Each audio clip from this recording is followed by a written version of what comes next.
Les séances de spiritisme où le monde des vivants rencontre le monde des morts.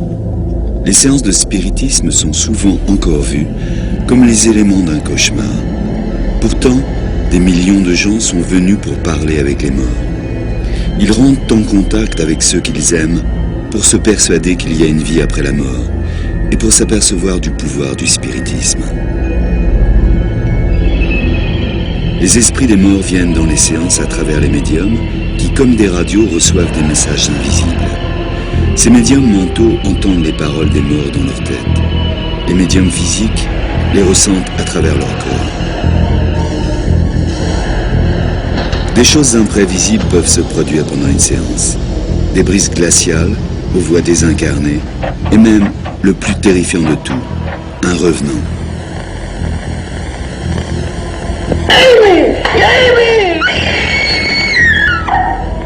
Les esprits sont des forces imprévisibles, et ceux qui s'aventurent dans le monde des esprits doivent être préparés aux conséquences.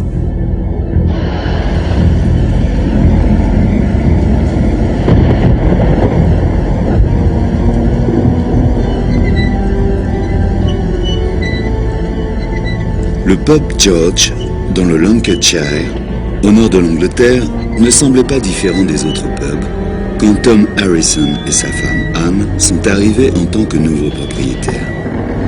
Pourtant des bruits ont commencé, des frottements et des détonations et des silhouettes ont commencé à apparaître dans des pièces. En bas, dans le cellier, Tom a découvert quelque chose d'encore plus déconcertant. Un homme en train de creuser, vraisemblablement pas préoccupé par la présence de Tom et qui disparut subitement. La nuit suivante, Tom s'est éveillé dans une brise froide et a vu dans le miroir la silhouette d'un Quaker dans le cellier.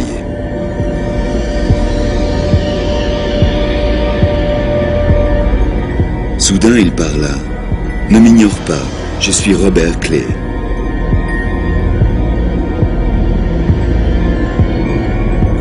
Un des habitués du pub connaissait un médium qui avait une expérience des maisons hantées. Ce médium qui a demandé de rester anonyme vint cet après-midi-là. Son diagnostic était mystérieusement précis. Alors qu'elle était là depuis 10 minutes, je me suis dit, elle doit savoir quelque chose pour être capable de raconter ce qu'elle dit. Parce qu'elle racontait des choses qu'elle n'aurait pas dû connaître, qui s'étaient produites devant Tom et qu'il les avait uniquement révélées à moi. Pour dire la vérité, je croyais simplement qu'il avait trop bu. Le médium a confirmé les craintes de Tom. Elle disait qu'il y a une très mauvaise présence ici. Elle n'est pas assez forte pour s'attaquer à cette mauvaise présence. Elle devrait partir et revenir avec des amis pour l'aider. Ce que le médium a proposé était une séance de spiritisme la nuit même. Le seul moyen de stopper ces apparitions était de convoquer cette présence néfaste et de se confronter à elle. Le médium est revenu avec 2 collègues, une femme et un homme plus jeune, qui étaient novices en la matière. On a dit à Tom et à Anne de s'asseoir autour d'une table et on a donné à Tom des instructions précises. La femme a dit, ce que vous avez à faire, c'est de vous mettre dos au mur et de vous y tenir, parce qu'il essaiera d'entrer en vous. 2 des médiums sont entrés en transe et ont commencé à parler. Mais leur voix n'était pas les leurs. Les esprits des 2 jeunes filles ont pris les corps des médiums et ont parlé à travers eux. Elle semblait très effrayée. Elle voulait d'une manière ou d'une autre s'exprimer à travers les médiums. Les esprits ont raconté comment il y a 2 siècles, Robert Clay les a assassinés et les a enterrés dans le cellier du pub George. Maintenant, ils savaient ce qui avait provoqué ces apparitions dans le pub, mais il leur restait à régler le dangereux problème de Robert Clay. à le persuader de se laisser transporter dans le monde apaisé des morts.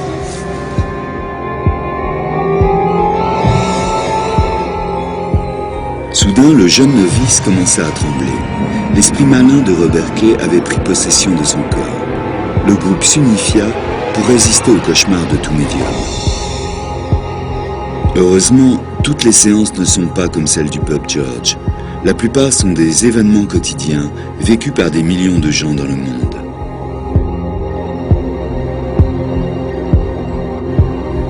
Comme des millions de gens dans le monde, le médium Susan Northup est convaincu que la mort n'est pas la fin.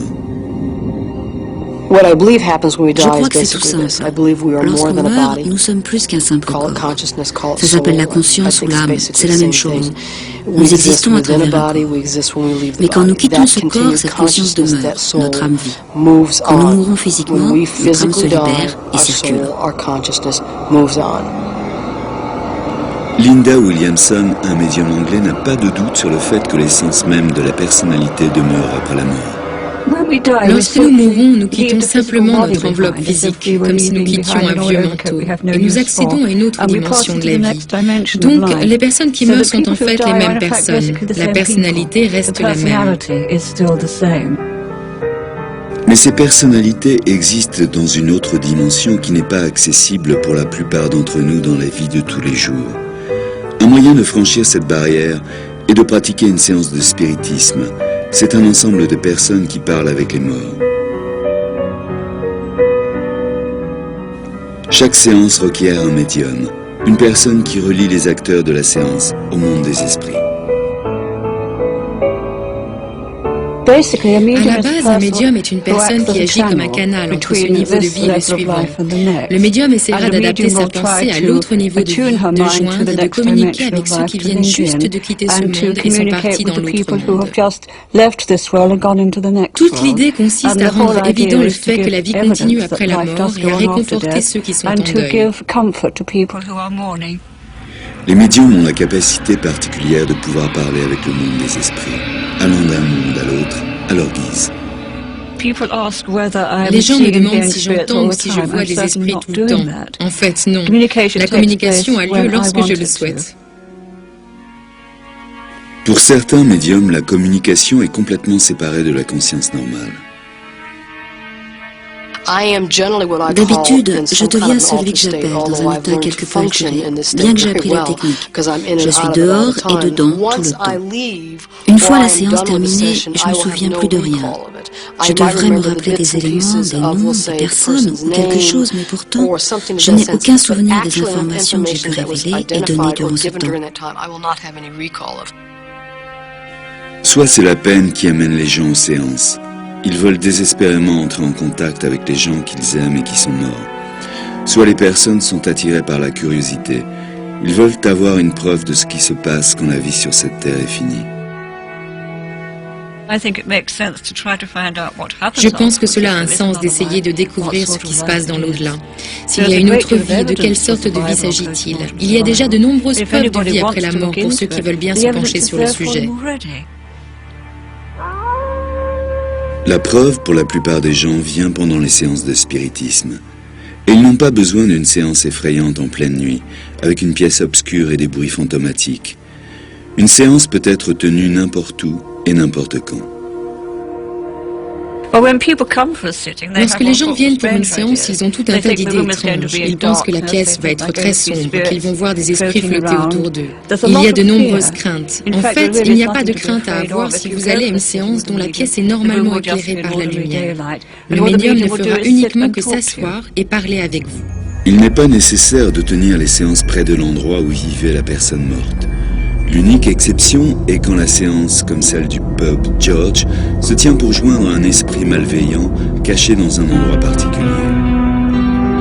Les séances modernes sont souvent tenues chez les gens eux-mêmes. Elles tendent à être des activités simples, sans cérémonie, mais cela ne veut pas dire qu'elles sont sans incident.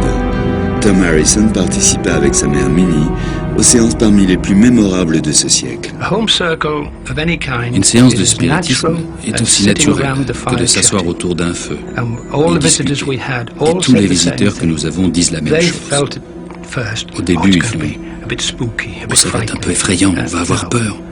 Je dois dire que la première fois que ma tante Hag se matérialisa au beau milieu de la pièce, un peu à l'improviste, et se tourna vers moi, tendit ses bras vers moi, avec 4 réincarnations de sa main matérialisée, j'ai eu la bouche un peu sèche.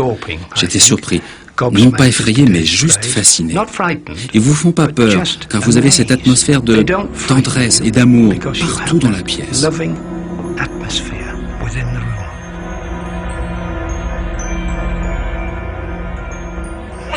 Les séances de Susan Northrup sont des séances habituelles. Elles sont tenues dans des centres commerciaux, des restaurants et sont retransmises à la radio. YWBLI 819, 19 minutes after 8, and world-famous psychic Suzanne Northrup live with us at Churchill's in Holtsville. What happens when I work with audiences? Voilà comment ça se passe lorsque je prends une audience à la radio. Je vais marcher à travers la pièce et tandis que je marche, je vais entendre des bruits et en général, il s'agit d'un homme. Oh, vous êtes Cheryl. Je suis vraiment satisfaite que vous vous souvenez de votre nom. Mon Dieu, les personnes qui sont mortes se souviennent de vous par vos noms, n'est-ce pas? Je fais ce travail pour permettre aux gens de se mettre en contact avec ceux qu'ils aiment et qui sont séparés par la mort. Je voudrais vous signaler qu'il y a une autre chose qui me parvient. Il est en train de me montrer, d'après ses gestes, qu'il a des difficultés avec ses yeux, en particulier celui de gauche. Et je pense qu'il ne voyait pas. Eh bien, mon père était déclaré aveugle. Ah, déclaré aveugle, bon, merci, c'est plus clair maintenant. C'est ce que je voulais savoir. Les séances d'Ed et Lorraine Warren sont encore moins conventionnelles. Ils sont des médiums secouristes. On les contacte lorsque l'activité paranormale cause des problèmes et leur travail est de contacter et négocier avec les esprits gênants. Si vous pouviez imaginer pendant 1 minute, et je sais que vous ne le pouvez pas, un monstre pénétrant leur maison, les battant physiquement, les sodomisant et les violant durant des heures, vous avez là une petite idée d'une attaque par incubation. Les attaques par incubation, succubus sont les pires. Le succubus attaque le mâle et l'incubus attaque la femelle. Une jeune fille de 13 ans qui a été amenée ici ouvrit la porte à une attaque incubatoire, ceci, en utilisant une planche Ouija, qui n'est qu'un jeu. Mais c'est un jeu qui peut devenir très dangereux. Et là, en dehors de ma propriété, pendant que le prêtre regardait de sa paroisse, nous avons vu cette fille en lévitation, une dizaine de centimètres au-dessus du sol, ses cheveux arrachés de son cuir chevelu, des marques de morsures sur les bras et les jambes avec de la bave dessus. Et cette fille criait et hurlait de toutes ses forces durant son attaque physique et sexuelle. Les séances modernes sont certainement variées, mais ne sont pas de tradition ancienne. La croyance dans la vie après la mort nous ramène aux plus anciennes civilisations. Mais ce n'est que très récemment, il y a 150 ans, que c'est devenu à la mode de converser avec les morts.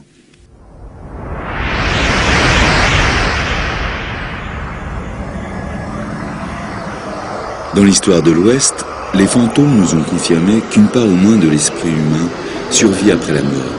Mais les fantômes apparaissent seulement lorsqu'ils le souhaitent, et ils ne se prêtent pas très bien à la conversation. L'idée que l'on pouvait communiquer avec les morts lorsque nous le voulions et qu'ils pouvaient nous répondre était une évolution. C'est en 1848 que des enfants de la famille Fox à Edwardsville, New York, commencèrent à être dérangés par des voix étranges. Il y avait 2 sœurs. Et elles se plaignaient d'entendre des voix, des coups violents et moins violents. Et leurs parents étaient si inquiets qu'ils appelèrent les voisins et eurent l'idée d'admettre le code suivant. 1 coup pour dire oui, 2 coups pour dire non. Les réponses qu'ils obtenaient leur apprirent que les sons provenaient de l'esprit d'un colporteur assassiné et enterré sans cérémonie. L'excavation du cellier fit ressortir une boîte de colporteur. Encore plus tard, des travaux publics retrouvèrent un squelette humain en dessous de la maison. Les messages semblent avoir traversé la vérité.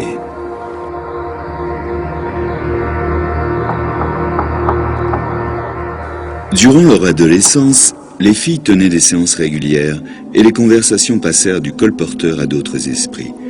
Les filles devinrent connues et partirent sur les routes pour faire des séances publiques, provoquant des mouvements d'objets et d'autres contacts avec les esprits. Le public était enthousiaste, Mais les sceptiques les accusaient de tricherie, de produire les bruits avec leurs genoux. Les investigations n'ont jamais pu démontrer une quelconque tricherie. Les audiences n'avaient pas besoin d'être convaincues. À partir de 1850, des centaines de milliers d'Américains de la côte ouest étaient devenus des spirites, un terme générique pour les gens qui souhaitent se mettre en contact avec les morts. Le spiritisme avait même atteint la Maison-Blanche lorsqu'Abraham Lincoln commença à tenir des séances de spiritisme après la mort de son fils Michael.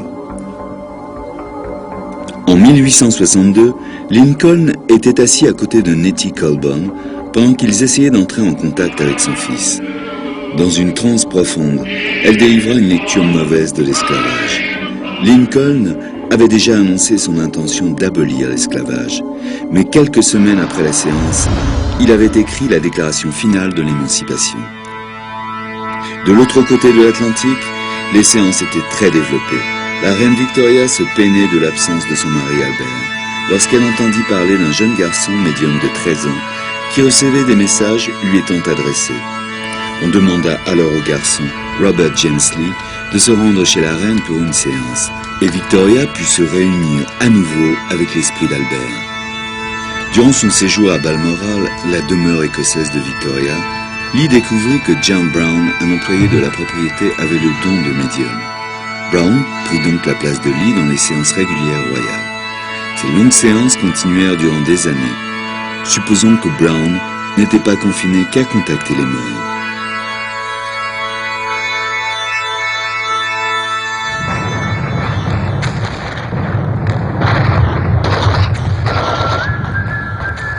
La guerre en Europe qui amena la mort dans des millions de familles